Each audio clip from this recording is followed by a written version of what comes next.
आप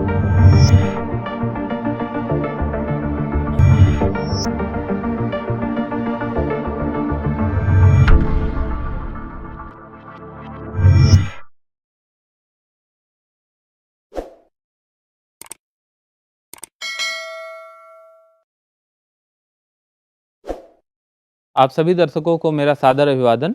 मैं डॉक्टर अखिलेश कुमार, सहायक आचार्य शिक्षा, वर्धमान महावीर खुला विश्वविद्यालय कोटा, आप सभी का इस वीडियो व्याख्यान में स्वागत करता हूं।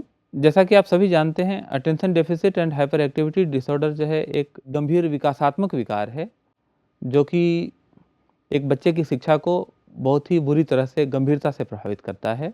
और इससे पहले चर्चा की गई, इससे पहले के व्याख्यानों में चर्चा की गई कि उसके 3 मुख्य विशेषताएं होती हैं।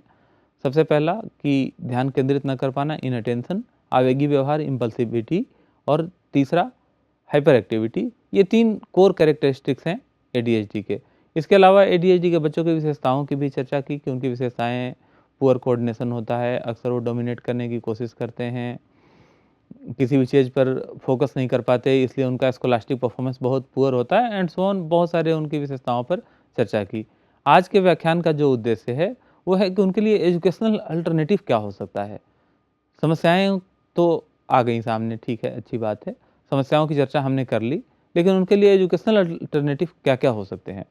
तो मित्रों, आज के व्याख्यान का उद्देश्य यही है कि हम चर्चा करें कि एडीएचडी के बच्चों के लिए एजुकेशनल अल्टरनेटिव्स क्या हो सकते हैं। तो सबसे पहला जो एजुकेशनल अल्टरनेटिव और जो सबसे प्राचीन एजुकेशनल अल्टरनेटिव है वो है स्पेशल एजुकेशन, कि उन्हें विशेष शिक्षा दी जाए, सामान्य स्कूल से अलग विशेष विद्यालयों में, जहाँ पे एडीएचडी के बच्चे, लर्निंग डिसेबिलिटी के बच्चे या अदर डिसेबिलिटी के बच्चे हैं, उनके साथ उनको शिक्षा दी जाए। दूसरा ऑप्शन इंटीग्रेटेड एजुकेशन। हालांकि अब स्पेशल एजुकेशन और इंटीग्रेटेड एजुकेशन के कॉन्सेप्ट की बजाय आजकल इंक्लूसिव एजुकेशन की बात हमेशा चल रही है। जैसा कि आप स्क्रीन पर देख पा रहे हैं कि एक तो सेग्रीगेशन, जहाँ पर स्पेशल बच्चे जो है, किसी भी प्रकार की डिसेबिलिटी के बच्चे, चाहे वो एडीएचडी के हो चाहे एलडी के हो, वो अपने अलग अलग कैंपस में अलग अलग टीचर्स से अलग अलग मेथड से पढ़ाई करते हैं। सामान्य बच्चों से उनका संपर्क बहुत ज़्यादा नहीं हो पाता। उसके बाद इंटीग्रेटेड एजुकेशन है। इंटीग्रेटेड एजुकेशन में सामान्य बच्चे जो है, नॉन डिसेबिलिटी के जो बच्चे हैं और डिसेबिलिटी के जो बच्चे हैं, ये कुछ समय के लिए साथ रहते हैं। बाकी इनका पूरा एजुकेशन जो है वो अलग अलग सेटअप में चलता है। उसका पूरा करिकुलम अलग होता है, पूरे मेथड्स अलग अलग होते हैं, टीचर्स की ट्रेनिंग अलग अलग होती है। उसके बाद कॉन्सेप्ट आया इंक्लूसिव एजुकेशन का। इंक्लूसिव एजुकेशन जो है वो सबको वेलकम करता है, ये सभी के लिए है, सामान्य बच्चे के लिए भी है, विशेष बच्चे के लिए भी है। तो एक एडीएचडी के बच्चे को इंक्लूसिव एजुकेशन में भी भेजा जा सकता है, जहाँ वह सारे बच्चों के साथ सीखेगा और जो भी उसकी विशेष आवश्यकता होगी उसको भी विद्यालय पूरी करने की कोशिश करेगा। लेकिन एक बड़ी समस्या तब उत्पन्न हो गई जब इंक्लूसिव एजुकेशन एक बहुत ही सरल सा शब्द है, और इस सरल शब्द होने के कारण कई लोगों ने इसकी अपनी अपनी व्याख्या कर ली। कई बार विद्वानों ने भी इसकी अलग व्याख्या की और अपने अनुसार व्याख्या की। और इंक्लूजन का मतलब कई संदर्भों में तो यह समझा गया कि बस बच्चे को सामान्य बच्चों के साथ बिठा देना और वहाँ पे सामान्य बच्चे जैसा पढ़ रहे हैं वैसा वो उनके साथ साथ पढ़ेगा। बाकी अगर उसकी कोई विशेष आवश्यकता है तो उसको ध्यान देने की आवश्यकता नहीं है। ऐसे में इंक्लूसिव एजुकेशन के साथ जो ये समस्या जुड़ गई कि इसकी कोई सर्वमान्य परिभाषा अभी तक नहीं है कि क्या होना चाहिए इंक्लूसिव एजुकेशन, कैसे होना चाहिए इंक्लूसिव एजुकेशन, अगर उसमें विशेष बच्चे को विशेष सहायता दी जाए तो कितनी दी जाए और किस समय दी जाए, पाठ्यक्रम क्या होगा। ये सारे जो द्वंद्व हैं इंक्लूसिव एजुकेशन के, इनकी वजह से हाल के दिनों में अब फिनलैंड और डेनमार्क जैसे कंट्रीज में इंक्लूसिव स्पेशल एजुकेशन का कॉन्सेप्ट आया है। इंक्लूसिव स्पेशल एजुकेशन का कॉन्सेप्ट जो है, ये इंक्लूसिव एजुकेशन के कॉन्सेप्ट से जुड़े हुए उस डायलेमा को दूर कर दे रहा है। ये कह रहा है कि इंक्लूसिव स्पेशल एजुकेशन प्रोवाइड करो डिसेबिलिटी के बच्चे को, चाहे वो एडीएचडी का हो, चाहे वो एलडी का हो, चाहे वो इंटेलेक्चुअल डिसेबिलिटी का हो। इसमें क्या होगा कि बच्चे को स्पेशल एजुकेशन तो दिया ही जाता रहेगा, जितनी उसकी आवश्यकता हो उतनी स्पेशल एजुकेशन उसको प्रोवाइड की जाए एक इंक्लूसिव सेटअप में। This is the basic meaning of inclusive special education. तो अगर बच्चे में कोई भी डिसेबिलिटी हो, एडीएचडी भी हो, और एडीएचडी की सीवियरिटी ज़्यादा है तो उसकी स्पेशल एजुकेशन ज़्यादा होगी और इंक्लूसिव सेटअप में उसका एजुकेशन कम होगा। अगर बच्चे में माइल्ड डिसेबिलिटी हो, कोई भी माइल्ड डिग्री हो ADHD की, तो इंक्लूसिव सेटअप में उसका एजुकेशन ज़्यादा होगा, स्पेशल एजुकेशन उसको कम उपलब्ध कराया जाएगा। कहने का मतलब है कि इंक्लूसिव स्पेशल एजुकेशन इस बात की वकालत करता है कि एक बच्चे को जितनी उसकी आवश्यकता है, जितनी उसकी अक्षमता की गंभीरता है, उसके अनुरूप स्पेशल एजुकेशन प्रदान करते हुए इंक्लूसिव सेटअप में उसको शिक्षा प्रदान की जाए। और इसलिए इंक्लूसिव स्पेशल एजुकेशन का कॉन्सेप्ट आज की तारीख में चर्चा में चल रहा है। इसके बाद थोड़ी सी बात कर लें कि बहुत सारी चर्चा हमने कर ली कि भाई ADHD क्या है, ADHD के लिए क्या करना चाहिए, इसके कारण क्या है।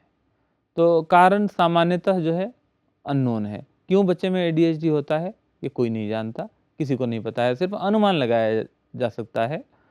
कई बार ये माना जा सकता है कि बच्चे को प्रीनेटल टाइम में, मतलब गर्भावस्था के समय में या जन्म के समय, जन्म के बाद चोट वगैरह लगने से ADHD हो सकती है, लेकिन एग्जैक्ट कारण जो है ADHD का नोन नहीं है।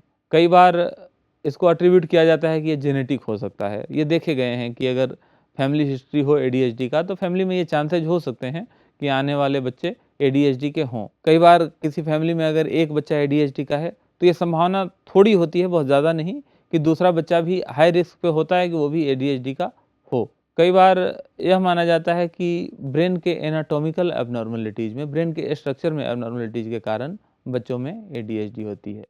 कई बार कुछ केमिकल इम्बैलेंसेज, ब्रेन में जितने भी केमिकल मैसेंजर्स होते हैं उनमें इम्बैलेंसेज के कारण भी बच्चे में ADHD हो सकती है। हाइपोक्सिया का केस भी ADHD का कारण हो सकता है। हाइपोक्सिया का मतलब होता है ऑक्सीजन की कमी, और वो कमी कभी भी हो सकती है, बच्चे के जन्म के समय हो सकती है, बच्चे के जन्म के बाद हो सकती है, डेवलपमेंटल पीरियड में कभी भी हो सकती है। कहने का मतलब डेवलपमेंटल पीरियड कि जिस दिन बच्चा गर्भ में आया उस दिन से लेकर 18 वर्ष तक कभी भी उसको हो सकती है। कोई ट्राउमा, ब्रेन में चोट वगैरह लगे तो उसकी वजह से भी हो सकता है। किसी प्रकार के न्यूरोटॉक्सिन्स खा ले वो, कोबाल्ट वगैरह, इस प्रकार के कई सारे ऐसे टॉक्सिक पदार्थ हैं, जहरीले पदार्थ हैं जो व्यक्ति के नर्वस सिस्टम को डैमेज करते हैं। तो ऐसे कोई पदार्थ गलती से खा ले, जानबूझ के खा ले, तो ऐसी परिस्थिति में भी ADHD की शिकायत हो सकती है। एबनॉर्मलिटी ड्यूरिंग फीटल डेवलपमेंट, गर्भावस्था के दौरान जब विकास हो रहा है उस समय अगर कोई एबनॉर्मलिटी ब्रेन में हो तो इसके कारण से भी बच्चे को ADHD हो सकती है। और लेड के एक्सपोजर से, किसी भी कारणवश अगर लेड का एक्सपोजर हो, या मदर जो है वो अल्कोहल का या इस प्रकार के अनप्रिस्क्राइब्ड ड्रग्स का सेवन कर रही हों, तो भी इस चीज़ को अट्रीब्यूट किया जा सकता है कि बच्चे में ADHD हो सकती है। लेकिन ज़रूरी नहीं है कि बच्चे में ADHD हो ही। इसके अधिकांश कारण जो हैं आज भी अननोन है।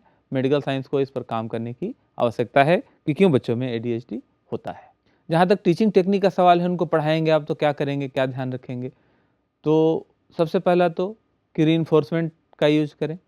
जब वो कोई अच्छा काम करता है पॉजिटिव रीइंफोर्समेंट दें। अगर काम आपको दिख रहा है कि पॉजिटिव रीइंफोर्समेंट से सिर्फ नहीं बन रहा, तो ज़रूरत पड़ने पे नेगेटिव रीइंफोर्समेंट यूज करें। जो चीज़ उसकी प्रिय है उसको तब तक के लिए रोकें जब तक कि वो आपका बताया हुआ काम न कर ले। जैसे ग्रांड मा रूल जो कहते हैं कि पहले मैं जो कहता हूँ आप वो करो, फिर आप जो चाहते हो वो आप करोगे। डिफरेंशियल रीइंफोर्समेंट का यूज करें। जैसे differential reinforcement of others behaviours, जो बिहेवियर आप उसे नहीं चाहते हैं उसको इग्नोर करते हुए जो बिहेवियर उसे चाहते हैं या कोई दूसरा अच्छा बिहेवियर जो है उसका, उसको रीइंफोर्स करें, उसको वेरी गुड कहें, उसको नेगेटिव रीइंफोर्समेंट दें। उसको अगर कोई अदर बिहेवियर करता है उसको खेलने जाने के लिए या जो भी काम वो पसंद करता है, टीवी देखना, वो उसको करने के लिए अलाउ करें। टोकन इकोनॉमी का यूज करें बच्चे के साथ कि अगर आप अच्छा बिहेवियर करते हैं तो इतने टोकन आप लेंगे, और इस टोकन से जो भी चीज़ वो अपनी प्यारी, चाहे वो कोई एक्टिविटी हो, चाहे वो कोई सामान हो, कोई वस्तु हो, वो चाहता हो लेना।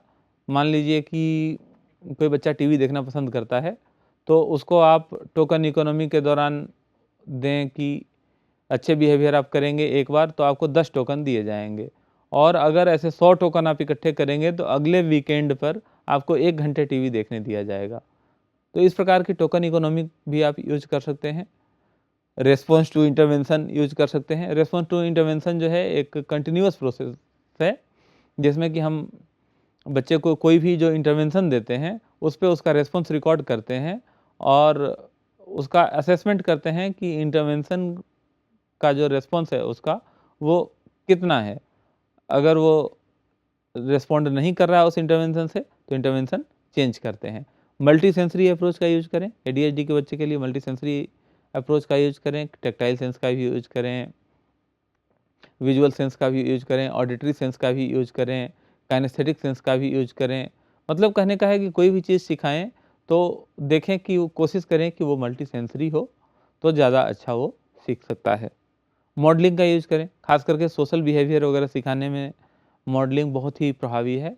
अल्बर्ट बंडूरा की जो थ्योरी है उसके अनुसार बच्चे अधिकांश सोशल स्किल्स जो है वो मॉडलिंग के द्वारा सीखते हैं। तो आप उसको मॉडल करें, सोशल बिहेवियर्स आप उसको मॉडल करें कि इस सिचुएशन में ऐसा करना चाहिए, और एक बार नहीं बार बार मॉडल करें, क्योंकि उसका अटेंशन स्पैन छोटा होता है, इसलिए आपको बार बार मॉडल करने की ज़रूरत पड़ेगी, रिपीटेड मॉडल करने की ज़रूरत पड़ेगी।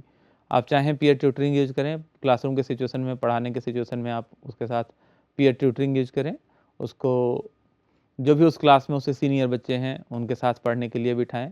साथ साथ रहते हुए बच्चे बहुत सारी चीज़ें सीख लेते हैं। कोऑपरेटिव लर्निंग स्ट्रेटजीज का यूज कर सकते हैं। अगर बच्चे में कोई प्रॉब्लम बिहेवियर हो तो बिहेवियर मॉडिफिकेशन का जो एबीसी एनालिसिस का मॉडल है, फंक्शनल एनालिसिस, एंटीसीडेंट बिहेवियर और कॉन्सिक्वेंस एनालिसिस, जिसमें कि हम एनालाइज करते हैं कि अगर बच्चे में कोई प्रॉब्लम बिहेवियर है तो वो प्रॉब्लम बिहेवियर कब होता है, उस बिहेवियर से पहले एंटीसीडेंट क्या होता है, बिहेवियर एग्जैक्ट क्या करता है वो, और कॉन्सिक्वेंस उसका कॉन्सिक्वेंस क्या होता है। और जैसे ही हम ए बी सी एंटीसीडेंट और कॉन्सिक्वेंस को हटा देते हैं वो प्रॉब्लम बिहेवियर अपने आप खत्म हो जाता है। तो ऐसे में प्रॉब्लम बिहेवियर अगर हो एडीएचडी के बच्चे में तो एबीसी एनालिसिस किया जा सकता है। कॉग्निटिव बिहेवियर मॉडिफिकेशन जैसी एडवांस टेक्निक्स का भी मदद ले सकते हैं आप। Cognitive modification, cognitive behaviour therapy, इनके हेल्प लिए जा सकते हैं। मेडिटेशन और योग एक हद तक मदद कर सकते हैं बच्चे की हाइपर एक्टिविटी को और इनअटेंशन को कम करने में। मेडिटेशन और योग ये इंटरनेशनली प्रूवन है कि ये इन कामों में हेल्प करते हैं। इसके अलावा बिहेवियरल लॉग बना सकते हैं, लिखित में उससे समझौता करें कि आप ये बिहेवियर नहीं करेंगे आज इतनी देर तक, और जब वो करे तो उसको दिखाएं कि आपने ये किया। हालांकि ये छोटे बच्चों पर नहीं, बड़े बच्चों पर ज़्यादा प्रभावी है। इनकी टीचिंग टेक्निक्स में से लेयर्ड करिकुलम, करिकुलम को डिफ़िकल्टी लेवल के अनुसार लेयर्ड करिकुलम डेवलप करें। मल्टीपल इंटेलिजेंस टेस्ट का यूज करें, बच्चे को जो चीज़ आती है उस पर फोकस करें, उस एबिलिटी को बढ़ाने का फोकस करें। एक्टिविटी बेस्ड फ्लेक्सिबल ग्रुपिंग, बच्चा जिस एक्टिविटी में अच्छा है उस एक्टिविटी में और भी जो बच्चे अच्छे हैं उनके साथ उसकी ग्रुपिंग करें और उनको पढ़ाएं। मॉडलिटी प्रेफरेंसेज, ये भी देखें कि वो बच्चा विजुअल लर्नर है, ऑडिटरी लर्नर है या काइनेस्थेटिक लर्नर है। और सबसे बड़ी बात एडीएचडी के बच्चे को पढ़ाने की कि आप क्लासरूम में ये देखें, क्योंकि वो आसानी से डिस्ट्रैक्ट हो जाते हैं किसी भी चीज़ के प्रति, कि क्लासरूम में जो भी है डिस्ट्रैक्टर उसको हटाएं, रिमूविंग डिस्ट्रैक्टिव एलिमेंट्स। इसके अलावा बहुत सारे और भी मेथड्स हैं जिन पे अलग अलग पूरी चर्चा हो सकती है। अभी ये संक्षेप में आपसे चर्चा कर लेते हैं। डिफरेंशिएटेड इंस्ट्रक्शन हो सकता है। इसके अलावा आप एकोमोडेशन और एडेप्टेशन का भी यूज करें। जैसे अगर टेस्ट दे रहा है बच्चा तो उसको एक्स्ट्रा टाइम दे दें। इंस्ट्रक्शन और असाइनमेंट जो है वो बच्चे के अनुसार तैयार करें, छोटे छोटे क्वेश्चन डालें। पॉजिटिव रिइंफोर्समेंट और फीडबैक दें हमेशा उसको। टेक्नोलॉजी यूज करना सिखाएं उसको कि वो टास्क में कैसे टेक्नोलॉजी यूज कर सकता है। उसको अलाउिंग ब्रेक्स और टाइम टू मूव अराउंड, उसको जो एग्ज़ाम का टाइम हो सकता है, पढ़ने का जो टाइम हो सकता है, जो रूटीन हो सकता है वो छोटा हो सकता है, जैसे 1 घंटे के बजाय आधे घंटे का हुआ, ताकि वो थोड़ा सा मूवमेंट कर ले, रिलैक्स हो ले। Changes to the environment to limit distraction, अगर एक पर्टिकुलर इन्वायरमेंट में ज़्यादा प्रॉब्लम बिहेवियर शो कर रहा है, ज़्यादा इनअटेंशन शो कर रहा है, ज़्यादा हाइपर एक्टिविटी शो कर रहा है, तो उसके वातावरण को बदलें।